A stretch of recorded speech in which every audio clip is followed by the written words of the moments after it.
I'm Lauren Mitchell, 32 years old. My hands tremble as I grip the steering wheel of my Mercedes parked just outside my childhood home in Short Hills, New Jersey. My sister's cruel words from a family dinner when I was 12 slice through my mind. Not good enough, never the bright one. Then my parents, their relatives, even my cousins burst out laughing, their mockery echoing in the dining room. Tears burned behind my eyes, my heart pounding so hard I thought it'd break my ribs. Tonight, at my dad's 60th birthday dinner, my $15 million secret is about to shatter their perfect family image. Their golden child, my sister, wears bronze, her shine long faded. I glance at my phone, the Forbes article with my face on it glowing in the dark, confirming my moment has come. A text from my best friend pings, "You sure about this dinner? It's gonna be explosive." I nod to myself, fingers tightening on the wheel. Years of their betrayal, my sister stealing my chances, my parents dismissing my dreams have led to this.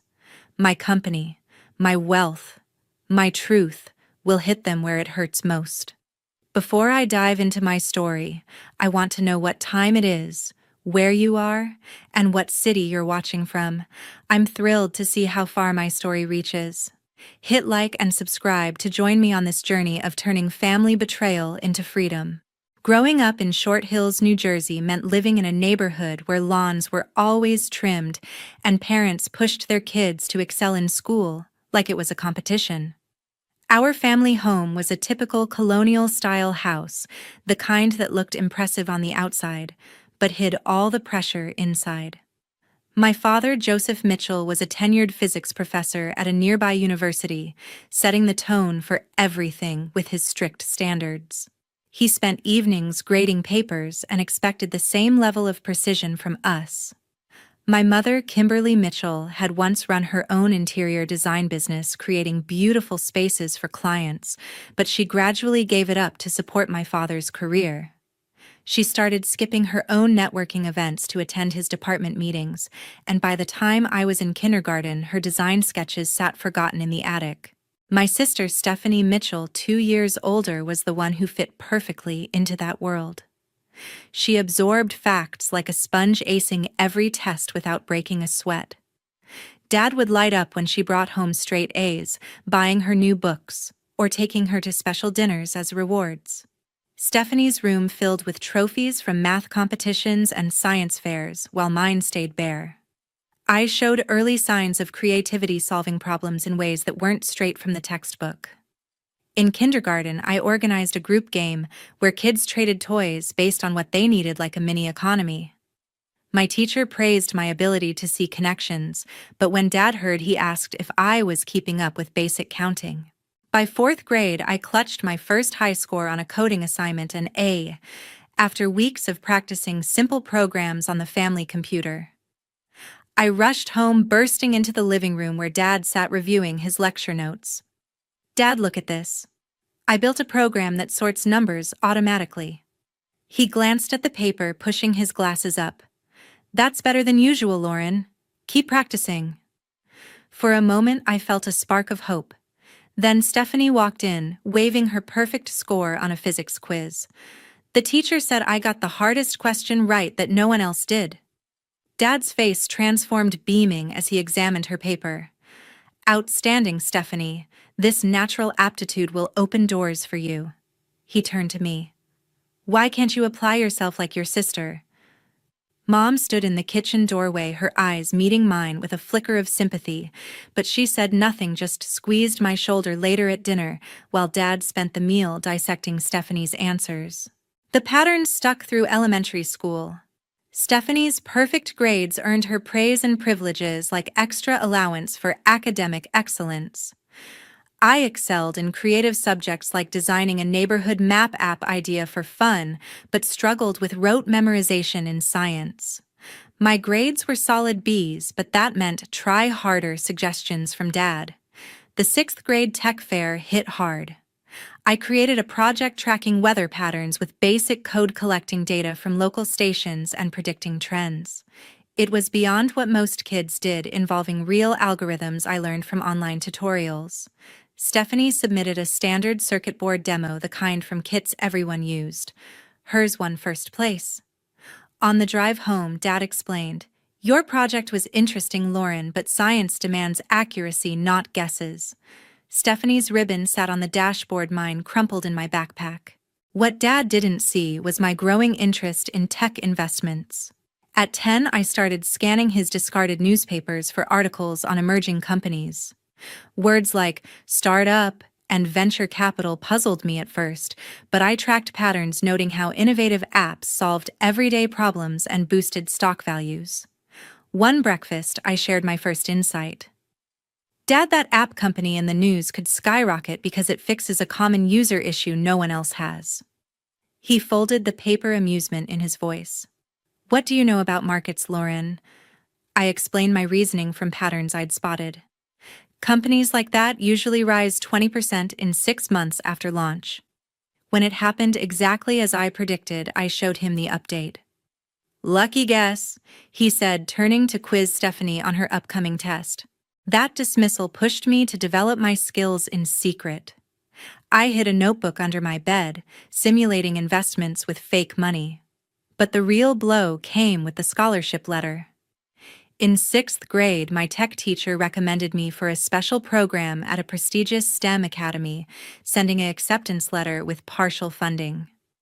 It never reached me. Stephanie intercepted it, hiding it in her room to prevent me from outshining her. I only learned later, but at the time, I assumed rejection. Dad refused to pay for extra tutoring, saying, "We need to focus resources on Stephanie's potential. She's the one heading to top schools." Mom nodded along her own dreams, shelved, mirroring the family's priorities. I pushed forward, borrowing library books on coding and markets. By 11, I could spot trends in tech stocks, like how social apps changed user behavior. Stephanie noticed my notebook, once snatching it during a fight. "This is stupid. You'll never be the bright one like me." Her words stung, but they fueled me. Dad overheard and laughed it off. "She's right, Lauren. Stick to basics." That night, I vowed to prove them wrong, starting a secret log of predictions that would one day build my empire. By my teenage years, I was hooked on tracking tech trends, sneaking my father's business magazines to study which apps were changing how people connected. It was 2005, and platforms like MySpace were exploding. I'd spend hours analyzing why some startups soared while others crashed, scribbling predictions in my secret notebook. One day, I noticed a small company building an app for group messaging. Nobody paid attention to it yet, but I saw its potential to simplify how friends planned events. I told Mom over breakfast, "This app could be huge in 6 months. It solves a real problem." She stirred her coffee, barely looking up. "Sounds risky, Lauren. Focus on your schoolwork." My sister Stephanie smirked from across the table. "Yeah, stick to something you're actually good at." I bit my tongue, used to her jabs, but kept tracking. 6 months later, that app's stock jumped 25% after a big launch. I showed Mom the article, expecting a nod. She just said, "Nice guess," and asked Stephanie about her debate practice. School became my proving ground. I joined the tech club in 9th grade, teaching myself to code basic algorithms from free online tutorials. My projects weren't flashy, but they worked, simple apps for tracking homework or sharing notes. My tech teacher, Mr. Anthony Collins, noticed. "Lauren, you've got a knack for seeing what's next in tech," he said, after I built a tool to organize club events. "Keep at it." His words stuck with me the first time an adult saw something in me beyond try harder. But at home, it was always Stephanie's show. She dominated debate competitions, her trophies piling up in the living room. Dad attended every match, clapping loudest when she crushed opponents with her quick arguments. My coding projects. Barely a mention. The regional tech competition in 11th grade was my shot to shine. I spent months on an AI project, a basic chatbot that predicted user preferences based on their search history.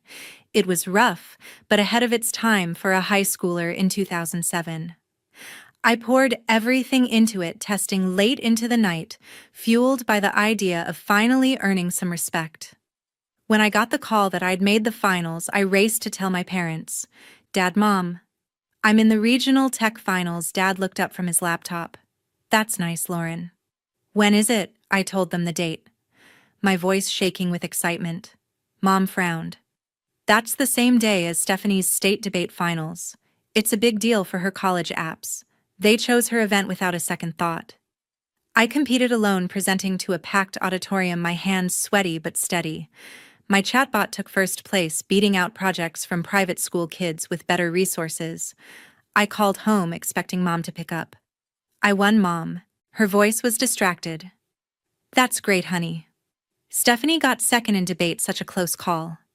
My trophy went into my closet untouched. That same year, Stephanie pulled something that cut deeper. I'd shared my chatbot idea with her months earlier, hoping for once she'd be impressed. Instead, she used my concept for her own project at a national coding contest. She tweaked it just enough, changed the interface, kept the core algorithm, and submitted it as hers. Her version won second place, earning her a feature in the school paper and another round of praise from Dad. Stephanie's branching into tech now, he bragged at a family barbecue, relatives nodding. I stood there stunned, my own work stolen right under my nose. When I confronted her in her room, she laughed. You're never the bright one, Lauren. I just made it better. Her words hit like a slap, worse because she knew exactly what she'd done. I wanted to scream, but I kept quiet, my anger simmering into resolve. The final straw came during college application season. I applied to 7 schools, including Dad's alma mater, a top-tier university with a strong tech program. My grades were solid, as in computer science, B's in sciences, and my competition win gave me a shot. Stephanie, of course, aimed for Harvard, her debate record and perfect GPA a golden ticket. When my rejection letter from Dad's school arrived, I hid it, crushed but not surprised. At dinner, Dad cleared his throat while Mom served lasagna. I heard you didn't make my university, Lauren. I froze, fork in hand. Yeah, but I got into state with a partial scholarship. He scoffed. State takes anyone. Their tech program's average at best. I pushed back, heat in my cheeks. It's actually top-ranked for AI research. Mom cut in, voice soft but firm. Lauren, we can't afford 2 kids at expensive schools. Stephanie's Harvard acceptance is the priority. They'd pay for her, but I was on my own. That night, I lay awake, their words looping in my head. Stephanie's theft, their dismissal, the way they'd chosen her over me again. I'd been hiding my potential for years, scribbling predictions in my notebook, tracking stocks nobody else noticed. My latest prediction, a small AI startup poised to disrupt online retail, had just doubled in value. I didn't tell them. Instead, I started planning. They'd underestimated me my whole life, but I'd make them see. Not now, not tomorrow, but when the moment was right, I'd show them what I could do. I swore to myself I'd build something so big they couldn't ignore it, a success that would hit harder than any argument. My secret portfolio grew, and with it, my determination to prove them wrong. College application season in 2008 was brutal. I'd set my sights on 7 schools, including my father's alma mater, a top-tier university with a cutting-edge computer science program. My grades were strong, straight A's in coding classes, solid B's elsewhere, and my regional tech competition win gave me an edge. But the rejection letter from Dad's school hit like a punch. I sat on my bed, staring at the words, "We regret to inform you," my stomach twisting. I didn't tell my parents, knowing they'd brush it off. When I mentioned State University of New Jersey's partial scholarship for their AI-focused tech program, Mom barely looked up from her phone. That's fine, Lauren, but it's not exactly prestigious. Dad nodded. We're putting our money towards Stephanie's Harvard tuition. It's a better investment. Their words stung, but I'd expected it. I packed my bags with the few $1,000s I'd saved from summer jobs and left for State, determined to prove them wrong on my own. State's campus was a mix of old brick buildings and shiny new labs, a place where I could finally breathe. Nobody knew me as Stephanie's lesser sister. My roommate Michelle Brooks became my lifeline. She was a marketing major with a sharp wit and zero patience for family nonsense. One night over late-night ramen in our dorm, I spilled the story of Stephanie's betrayals. Michelle leaned forward, eyes fierce. "Girl, forget them. Build something they can't ignore." Her words lit a fire in me, and I decided to keep my progress secret, saving my success for the right moment. My first computer science class introduced me to Professor Jennifer Bennett, a former AI researcher who'd worked at a major tech firm. She didn't teach from dusty textbooks. She brought real-world problems like predicting app adoption rates based on user data. During a group project, I suggested an algorithm that factored in social media trends, not just raw numbers. It outperformed everyone else's models. After class, Professor Bennett pulled me aside. "Lauren, your approach is unconventional, but it's brilliant. You see patterns others miss." She handed me a stack of books on tech investing, from venture capital strategies to startup case studies. I devoured them, spending nights in the library mapping out market trends. That summer, I worked as a barista at a tech-heavy coffee shop near campus, serving coders and startup founders. The manager, Angela Larson, noticed me reading tech blogs during breaks. "You're into this stuff, huh?" she asked, then started sharing tips on how small investments could grow. She showed me how to spot early-stage startups with potential like ones building AI for e-commerce. Inspired, I took $2,000 from my savings and invested in a little-known AI startup focused on personalized shopping. It was a risk, but my research showed their tech solved a gap bigger firms ignored. 8 months later, their stock tripled after a major retailer signed on. My $2,000 turned into $6,000, enough to cover a semester's books and fees. My portfolio grew to $50,000 by junior year, all hidden from my family. The real turning point came when I found the letter. During a weekend visit home, I was cleaning out my old desk and discovered a crumpled envelope tucked behind a drawer. It was the STEM Academy scholarship offer from 6th grade, the one Stephanie had hidden. My hands shook as I read it. Full funding for a top program, a chance to study with the best. She'd stolen it to keep me in her shadow. The betrayal burned hotter than ever, crystallizing my plan. I wouldn't just succeed. I'd make them face their mistake when the moment hit hardest. I started tracking my family's lives through mutual friends, learning Stephanie was aiming for a law firm job after Harvard. I kept my own path quiet, telling my parents I was studying computers when they bothered to ask, which was rare. After sophomore year, I landed an internship at a small New York tech firm analyzing startup pitches for investors. My mentor, William Ward, was a senior analyst who'd fought his way up in the male-heavy industry.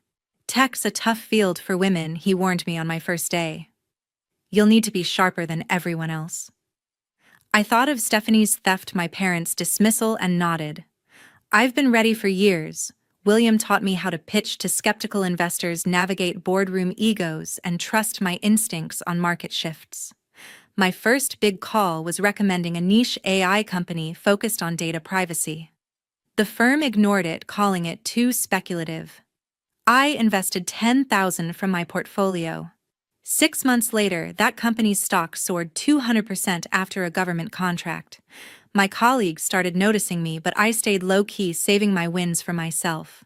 By senior year, I was running a small investment club with classmates, pooling $5,000 to test my strategies.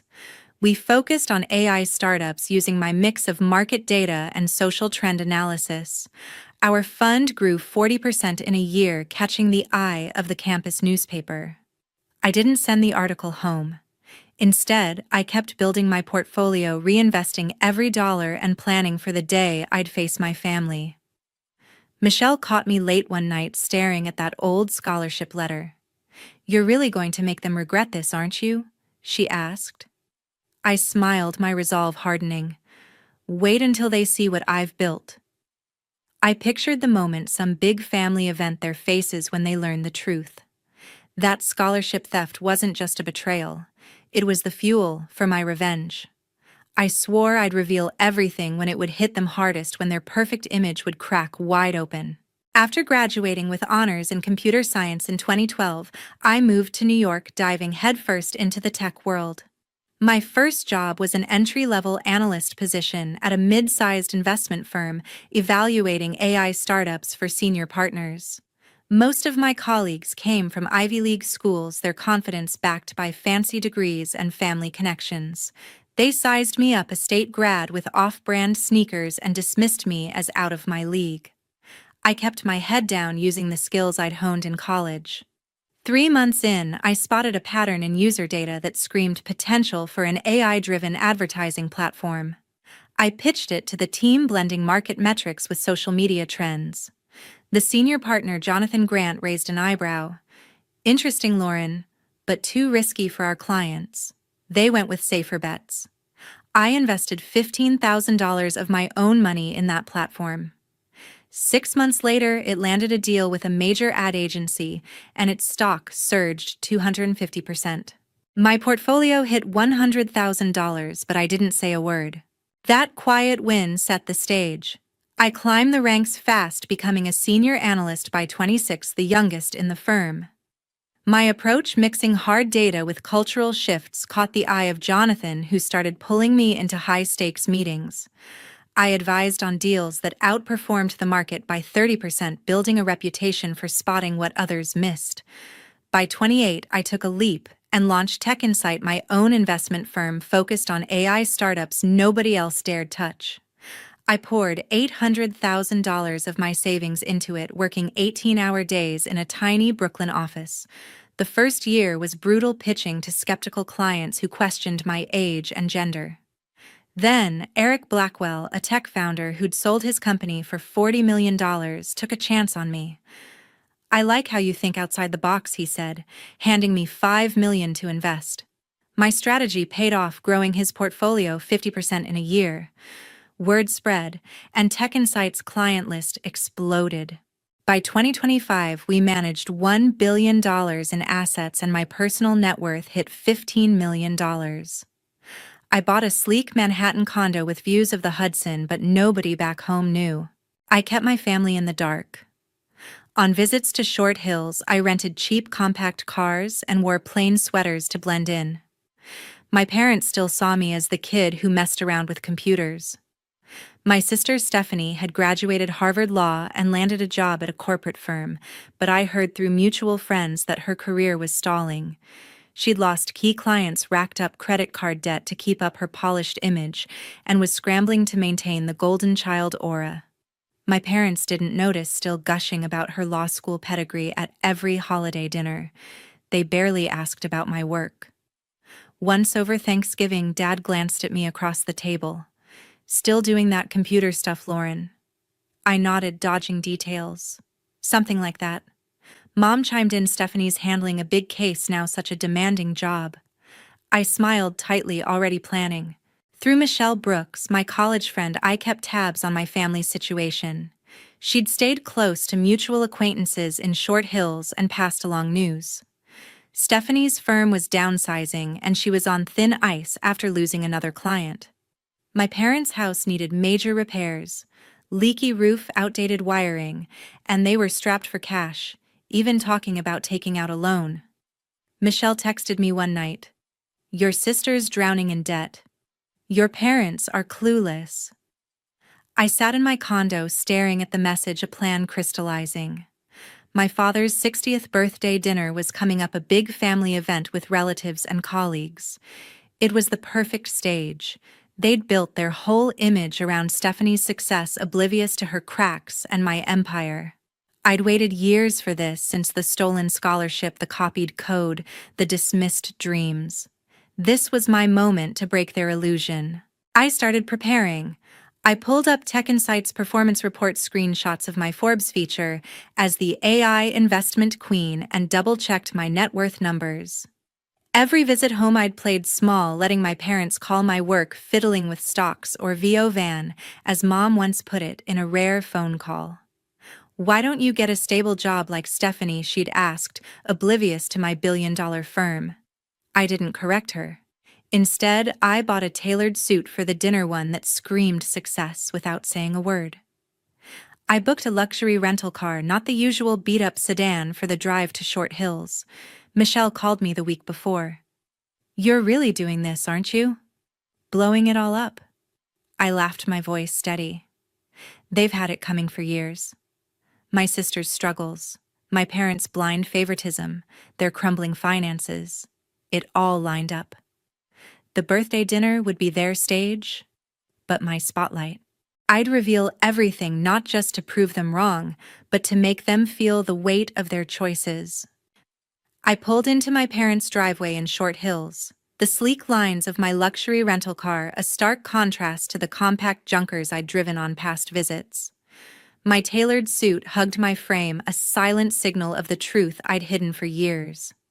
Tonight was my father's 60th birthday dinner, a big affair with relatives and colleagues packed into their colonial home.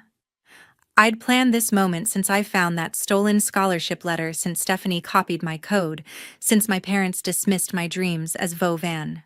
My $15 million empire was ready to shatter their perfect family facade. Inside the dining room buzzed with chatter. Mom greeted me with a quick hug, her smile warm but distracted. "Lauren, so glad you made it." Dad nodded from the head of the table, already deep in conversation about Stephanie's latest law firm case. My sister sat across from me, polished in her designer dress, playing the golden child. I sipped my wine, waiting. The small talk dragged, relatives asking about my computer job, Dad brushing it off with Lauren still tinkering with that stuff. Then Stephanie leaned forward, her voice sharp. "Still chasing those tech dreams, Lauren. You're not good enough to be the bright one in this family." The room erupted in laughter, my parents joining in, their chuckles slicing through me. My hands clenched under the table, but I forced a tight smile, my heart pounding with the weight of what was coming. Before I could respond, Kyle Evans, my friend Michelle's husband and a colleague of Stephanie's, paused mid-bite. "Wait. Lauren Mitchell, from Tech Insight." The table went quiet. He pulled out his phone, scrolling. "You're the AI investment queen from Forbes, right?" I nodded, my pulse racing. "That's me." Kyle turned his screen, showing my cover photo in front of a Manhattan skyline. "This says your firm manages $1 billion. Is that true?" The air shifted, eyes darting to me. Mom's fork froze. Dad's brow furrowed. Stephanie's smile vanished. I stood, voice steady. "Tech Insight is my company. I founded it. We manage $1 billion in assets, and my personal net worth is $15 million. Gasps rippled through the room. Dad tried to recover. "Lauren, you never said anything about this." I cut him off, years of suppressed anger rising. "I didn't hide it. You never asked. You were too busy praising Stephanie to notice." I turned to her. "You stole my scholarship in 6th grade to keep me down. You copied my AI code in high school to win your little contest. And I faced my parents. You refused to pay for my college because Stephanie's Harvard was the better investment. You called my work Van every chance you got." Stephanie's face flushed. "That's not fair, Lauren. You were never good enough to compete with me." Mom reached for her hand. "Honey, let's not escalate." But I wasn't done. "You're drowning in debt, Stephanie. I know about your lost clients, your firm's layoffs. You needed that golden child image to survive." I turned to my parents. "Your house is falling apart, and you're begging for loans." I could fix it all with one check, but I won't. Relatives shifted uncomfortably, whispers starting. Dad's voice was sharp. "Why would you hide this and embarrass us now?" I laughed, bitter. "Embarrass you? You embarrassed me my whole life, laughing when Stephanie called me worthless." I set my glass down, the clink echoing. "Here's my offer. Apologize right now in front of everyone for dismissing me, for choosing her for everything. Or I walk out, and we're done forever." Stephanie's eyes welled up, but her voice was venom. I was jealous. "Okay. You were always so smug with your tech nonsense, but I'm still the one they love." Mom gasped, tears streaming. "Lauren, we didn't know." Dad stood defensive. "We did what we thought was best for both of you." I shook my head. "You did what was best for your egos. No apology then. We're finished." I grabbed my purse and walked out, their stunned silence trailing me. My heels clicked on the driveway as I reached my car, the weight of years lifting off my shoulders. I didn't look back. Months later, Michelle texted me updates. My parents sold their house to cover debts, moving to a cramped condo. Stephanie's firm fired her after her latest client loss hit the news, a scandal that tanked her reputation. Relatives stopped inviting them to gatherings, humiliated by the truth. I felt no guilt, only freedom. This journey taught me a hard lesson: toxic families don't get to define your worth. I built my empire despite their betrayal, and cutting them off set me free. Stephanie's jealousy, my parents' favoritism. They were chains I broke by believing in myself. My advice: watch for hidden envy even from those closest to you. It can destroy relationships if you let it. Define your own value, chase your dreams, and surround yourself with people who lift you up, not tear you down. That's the real path to success in a world quick to judge. Thank you for listening to my story. Subscribe to my channel and comment below if you've ever been underestimated by family. Share your journey to inspire others. My name is Sylvia Hensley. I'm 32 years old, and if there's one word people have always used to describe me, it's steady. The kind of woman who shows up, puts in the work, and builds something lasting. For years, I thought that was exactly what I was doing with Brian. We met back in college. He was struggling through his architecture program, and I was knee-deep in my MBA. Brian wasn't the loudest guy in the room, but he had this spark this way of sketching ideas on napkins, dreaming up wild concepts no one else would dare. I loved that about him. His imagination, his laughter, the way he made me feel like life could be bigger than the routine I'd grown up with. But if I'm honest, maybe I was never part of that spark, just the calm backdrop that made it possible. From the start, I was the one making sacrifices. When Brian lost his part-time job after graduation, I picked up extra shifts at my entry-level position in marketing, paying the bulk of our rent in that cramped city apartment. I'd come home bone-tired, but I'd still make us dinner or stay up helping him polish his portfolio. He'd curl up beside me, murmur, "You're my rock," and I believed him. I lived for it. When Brian finally landed a steady job at a design firm 2 years ago, I thought things would balance out. But instead, the opposite happened. Around that same time, I turned down a promotion that would have required me to relocate. Brian begged me not to uproot us. "We need stability, Sylvia. Don't ruin what we've built." So I stayed. I lengthened my commute, worked harder, saved for a down payment on a house someday. I thought we were building a life. But then things shifted. Slowly at first, so subtle I almost missed it. Brian started pulling away. Always on his phone, laughing at messages I wasn't part of. He'd make these cutting little comments, usually with a smirk, like comparing me to the adventurous women he followed on social media. "Look at her," he'd say, showing me a picture of some influencer hiking in Iceland or skydiving in Bali. That's living, not just spreadsheets and grocery runs. It stung, but I brushed it off. Maybe he was stressed. Maybe I was overthinking it. But the cracks widened. He started posting vague stories, online memes about trading up from boring routines, or quotes about needing more spark. Friends messaged me privately asking if we were okay. I defended him every time. He's just venting. He's creative like that. Meanwhile, I was shrinking. Dates I planned were brushed aside with excuses. Nights we were supposed to spend together ended with him bailing last minute for work drinks that lasted until morning. I'd sit by the window, staring at the streetlight shadows, telling myself not to text again, not to sound needy. When I'd ask about it the next day, he'd pull me into a half-hearted hug. Whisper, "You're overthinking again, Sylvia." And just like that, my doubts became the problem. The final straw came one night after I opened up about feeling stuck in my job. I just wanted him to listen, maybe reassure me the way I'd always done for him. Instead, he looked me dead in the eye and said, "Maybe if you took more risks, you'd feel alive too." His words cut deeper than he knew, because I had taken risks for him. Quiet ones, the kind you don't post on Instagram, the kind that cost you sleep and chances and pieces of yourself. But he didn't see that, and for the first time I wondered if he ever had. The conference was only supposed to be 3 days, some dull team-building event in a nearby city. Honestly, I didn't even want to go, but Brian encouraged me. "It'll be good for your career, Sylvia. Go network. I'll hold down the fort." He kissed me on the cheek as I left, casual, almost relieved. I tried not to notice. 2 days in, I couldn't stand it anymore. The workshops were bland, the hotel bed too cold. So I decided to cut it short and come home early. I stopped by his favorite takeout spot, picked up dinner, even grabbed a bunch of lilies, his favorite flowers. I remember smiling the whole drive back, imagining his surprised face. For the first time in months, I felt hopeful. But when I unlocked the door, the scene inside knocked the air out of me. The apartment was chaos. Boxes everywhere, clothes draped across the couch, 2 suitcases parked by the coffee table.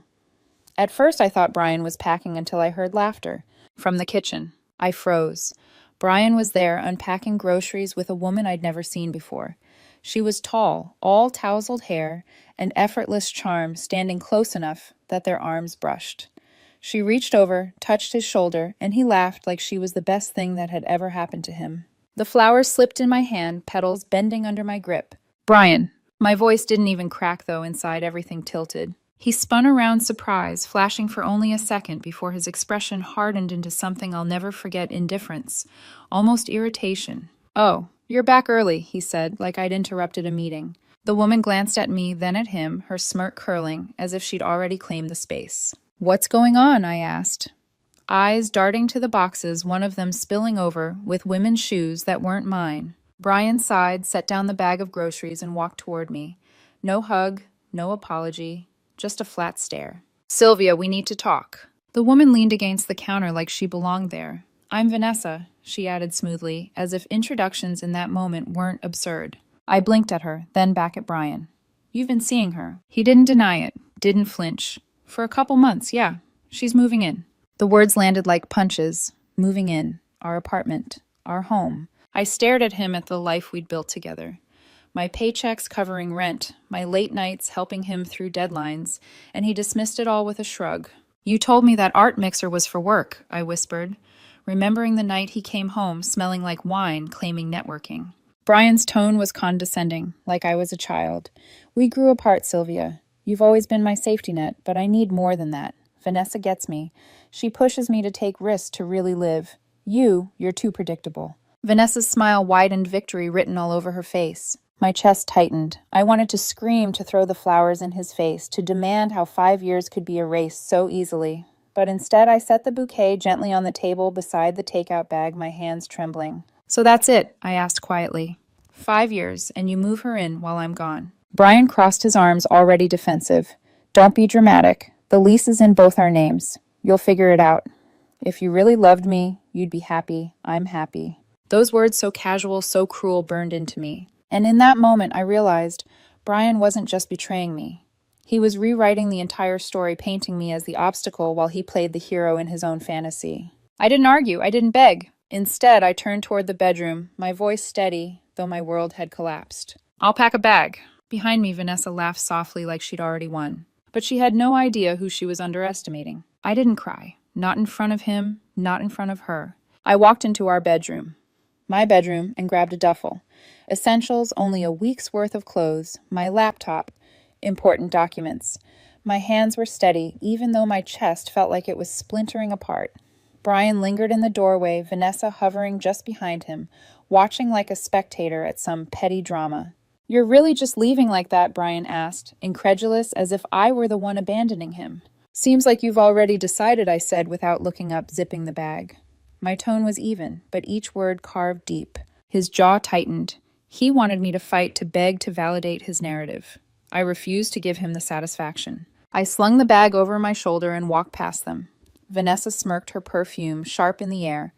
Brian called after me. "Text me about splitting rent later." I didn't answer. Instead, I pulled out my phone and called Mr. Delgado, our landlord. He'd always liked me. Trusted me because I was the one who made sure rent was on time, repairs were requested, bills handled. Brian barely knew his number. "Mr. Delgado." "It's Sylvia from 4B. I said, voice calm, though my pulse thundered. "Yes, there's been a situation. I need the locks changed. Effective immediately. Only my access from now on." There was a pause on the line, then his gruff reply. "You're the primary tenant, Sylvia. If that's what you want, I'll send a locksmith tonight." "Thank you." An hour later, I sat in my car outside the building, duffel at my feet, watching through the windshield. Right on cue, Brian and Vanessa strolled out laughing. headed to dinner or drinks, living like they hadn't just burned my life down. The locksmith's van pulled up minutes later. I met him at the door, explained in clipped words. He didn't ask questions, just changed. The locks handed me the new keys and left. Inside, I moved methodically, gathering what I needed. My coffee maker, some framed photos of my parents, a few books. Then I left a single note on the kitchen counter scrawled in my neat handwriting. Lease in my name. I'll handle the termination. Find somewhere else. No anger, no begging, just facts. Then I walked out, shut the door behind me, and didn't look back. I drove across town to Mark's place. He was an old college friend, one of the few constants in my life. We hadn't talked much in recent years, but when I called, he didn't hesitate. His apartment smelled faintly of coffee and cedar when he opened the door. Sylvia.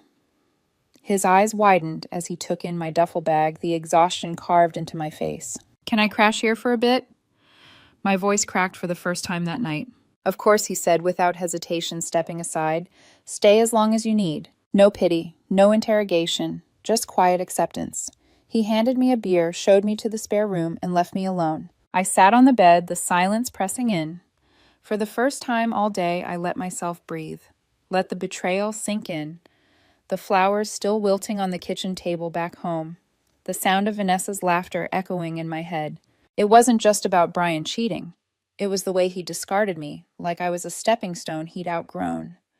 Like my sacrifices were debts he no longer wanted to acknowledge. I lay back staring at the ceiling, my duffel half unpacked at my feet. The tears didn't come, not yet. Instead, a single thought pulsed steady in my mind. This is not how my story ends. It didn't take long. Barely 3 weeks after I had the locks changed, the first whispers started trickling back to me. Vanessa was gone. Not just gone, she had vanished with Brian's savings and a good chunk of valuables. Jewelry he'd bragged about buying her, some of his tech gear, even cash he'd stashed in a desk drawer. She stripped him clean. Apparently, she'd spun some glamorous story about starting a design business together, convinced him to funnel money into it, and then disappeared overnight. No note, no explanation. Just a few mocking posts on social media before she deleted her accounts. And Brian, he was left scrambling, humiliated. I learned all this not because I sought it out, but because mutual friends couldn't wait to gossip. Did you hear Vanessa played him? Total scam artist. I would nod, sip my coffee, and keep my face neutral. Inside, I felt something colder, heavier than satisfaction. It wasn't joy, it was confirmation. Confirmation that the man who had called me predictable had thrown me aside for a mirage. Then came the messages. At first, just a text. Sylvia, can we talk? I ignored it. 2 days later, I know I hurt you. I was confused. Vanessa. She wasn't who I thought. Please. I muted the thread. By the end of the week, the messages were desperate. Long voicemails where his voice cracked, trembling with panic. Sylvia. I don't know what to do. She stole everything. Rent's due and I can't cover it. Work's cutting my hours. You were always the strong one. You always knew how to handle things. I need you. I sat on the edge of Mark's sofa one night, listening to one of those voicemails. Mark glanced over from the kitchen where he was making tea. You gonna call him back? He asked. I shook my head. No, he didn't need me then. He doesn't get me now. Mark studied me for a moment, then just nodded, setting a mug in front of me. No judgment, just quiet support. The pressure didn't stop with Brian. His sister called me a few days later. Sylvia, come on. He's suffering. Vanessa ruined him. Can't you forgive one mistake? He needs you. One mistake, I repeated, my voice flat. He cheated. He moved her into my home. That's not a mistake. That's a choice. She scoffed, muttering, You've always been too rigid, before hanging up. I stared at the phone for a long time, afterward, fury simmering under my skin. Not just at Brian, but at how easily people excused his cruelty, how quickly they expected me to patch him up like some eternal safety net. Nights were still hard. Sometimes I'd lie awake staring at the ceiling in Mark's spare room, memories clawing back the nights I stayed up helping Brian through his all-nighters, the weekends I sacrificed for his projects, the promotion I turned down for us. But instead of drowning in those memories, I started writing them down. Journaling, listing each sacrifice, each humiliation. Seeing them on paper made them undeniable. It wasn't love I lost, it was chains I broke. And slowly the ache dulled, replaced by clarity. Clarity that I didn't want him back. Clarity that I deserved better. And most of all, clarity that Brian's downfall wasn't my burden to carry. The last message from him that week came late at night. Please, Sylvia, I'm lost. I need you. You're the only one who ever believed in me. I stared at it for a long time, then deleted it without replying. For the first time in years, I felt light. It was a Thursday night when the knock came, heavy, relentless. Mark was out late at work, so I was alone in the apartment. I hesitated at the door, already knowing who it was.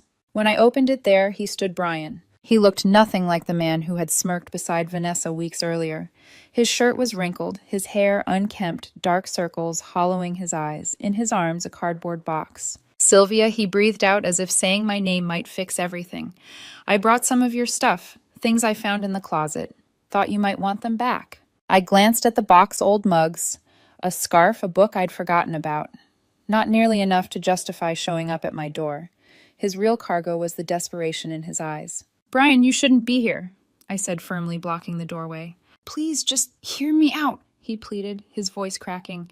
"Vanessa, she destroyed me, took everything. I was stupid, blind. I thought she made me feel alive, but it was all a trick. You were the one who held me together, Sylvia. You always were." I gripped the doorframe tighter, forcing myself not to waver.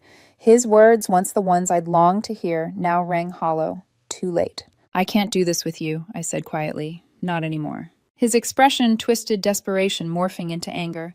"So that's it? You just walk away after everything I gave you?" I laughed bitterly. "Everything you gave me, Brian, I carried us. I paid the rent. I sacrificed my promotion.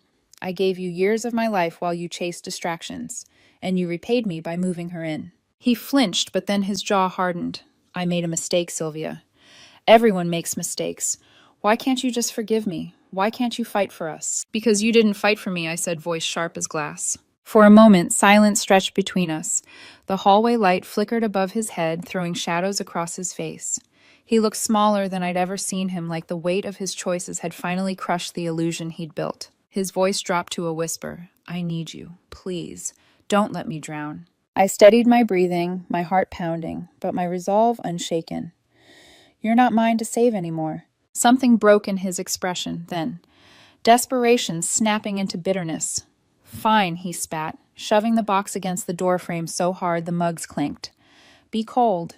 When I'm back on my feet, you'll regret this. You'll see what you lost." I met his glare evenly. "I already know what I lost, Brian, and I'm grateful for it." I closed the door before he could answer. Leaning against it, I exhaled, my whole body trembling. For a second, tears stung my eyes, but they didn't fall. Instead, a strange calm spread through me. On the other side of the door, his footsteps receded, heavy and angry. I whispered to the empty room, more to myself than to him. "Not anymore." 2 months later, life looked different. I had settled into my own rhythm at Mark's place. What began as a temporary crash on his couch had shifted into something steadier, warmer.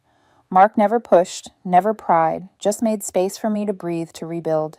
He'd leave me little notes on the counter before work, like, "Don't forget your coffee or dinner on me tonight." It was subtle, but it mattered. When our mutual friend Lily invited me to her birthday party, a rooftop bar downtown, I almost declined. Part of me didn't want to risk running into Brian, but another part, stronger now, whispered, "Why should you hide?" So I went. The night air was cool, the skyline glittering all around us. Laughter and music hummed under strings of fairy lights. For the first time in a long time, I felt light again. Glass of wine in hand, Mark by my side. And then I saw him. Brian. He stood near the bar, thinner than before, posture slumped. His smile looked forced, his clothes ill-fitting, as though he'd stopped caring. When our eyes met across the crowd, something flickered shock, then determination. He pushed through people until he was right in front of me. "Sylvia," he said urgently, his voice low but strained. "Please, just 5 minutes, we need to talk." I glanced at Mark, who stayed close but silent, letting me decide. I turned back to Brian. "Say what you need to, right here." The music seemed to dull the people around us, suddenly aware of the tension. Brian's hands trembled as he spoke. "I've lost everything." He confessed, voice breaking. "Vanessa ruined me. I'm behind on rent. I got written up at work. My own friends won't answer my calls. I see it now. What I threw away. You were the best thing that ever happened to me, Sylvia. I was blind. Please, give me another chance. I'll do anything." His words hung heavy in the air. Once they would have shattered me. Now they only rang hollow. I took a slow sip of my wine before setting the glass down on the bar. Then I met his eyes steady and calm. "You're not my regret, Brian," I said. My voice was clear enough for those nearby to hear. "You're my lesson." The words struck him harder than any scream could.